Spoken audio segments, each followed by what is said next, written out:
శివరాత్రి జాగరణ ఉపవాసం చేయడం వల్ల మనకు వచ్చే లాభాలు ఏంటి? అందరికీ తెలిసినట్టు ఉపవాసం అంటే ఫాస్టింగ్. మనం ఎప్పుడు ఫాస్టింగ్ చేసినా మనకు ఏమవుతుంది, బాడీ టాక్సిన్స్ అన్నీ కూడా క్లియర్ అయిపోయి మన డైజెషన్కి మనం కొద్దిగా టైం ఇచ్చినట్టు. ఫైన్. ఫాస్టింగ్ వరకు మనం అప్పుడప్పుడు చేస్తుంటాము, ఎవ్రీ మంత్ చేస్తుంటాము.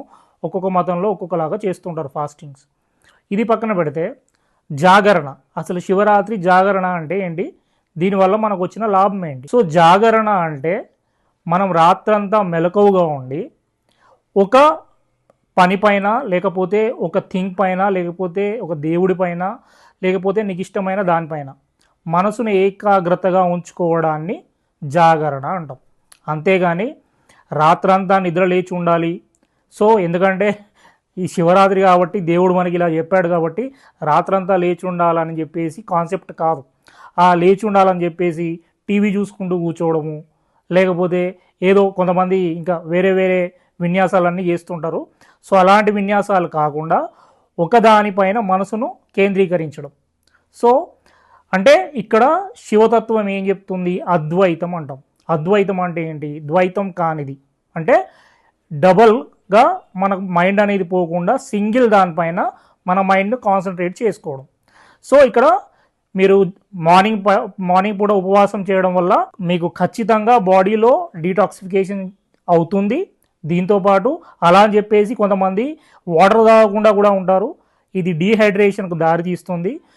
అసలు మనకు ఈ అంటే శివరాత్రి ఎందుకు వస్తుందంటే మనకు చలికాలం వెళ్ళిపోయి ఎండాకాలం స్టార్ట్ అవుతుందని, మన ఋతువులు చేంజ్ అవుతున్నప్పుడు, వసంత ఋతువులోకి వస్తున్నప్పుడు మన ప్రకృతి మార్పుల్లో కొన్ని రకాల చేంజెస్ వల్ల ఇన్ఫెక్షన్స్ కానీ, లేకపోతే కొన్ని రకాల అలర్జీస్ కానీ, కొన్ని రకాల హెల్త్ ఇష్యూస్ని తీసుకురావడానికి స్కోప్ ఉంటుంది. కాబట్టి మనం ఈరోజు ఒక్కరోజు మనం ప్రిపేర్ అవుతున్నట్టు, చలికాలం నుండి ఎండాకాలంలోకి వచ్చేటప్పుడు మనకు మన బాడీలో కొన్ని చేంజెస్, మెటబాలిజం అనేది చేంజ్ అవుతుంటుంది. కాబట్టి మనం దానికి ప్రిపేర్ అవ్వడానికి మనం హిందూ కల్చర్లో శివరాత్రిని యాజ్ పర్ కల్చర్ యాక్టివిటీ వల్ల మనం చేసుకుంటున్నాం.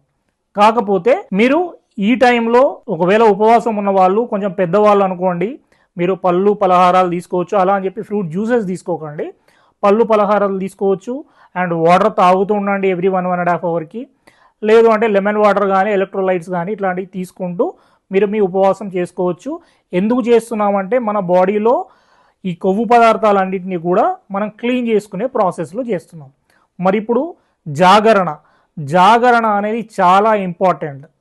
ఇది మన సంవత్సరంలో ఒక్కసారి నైట్ అంతా ఉండడం వల్ల మన మైండ్ అనేది యాక్టివ్గా ఉండడానికి అండ్ మన న్యూరోనల్ ఈ కొంతమందికి ఉంటుంది మతిమరుపు లాంటివి చిన్నవి, ఇవన్నీ కూడా మీ మైండ్ అనేది కొద్దిగా అలర్ట్గా ఉండడానికి, ఏకాగ్రత పెరగడానికి మనం ఈ జాగరణ చేసుకోవాలి.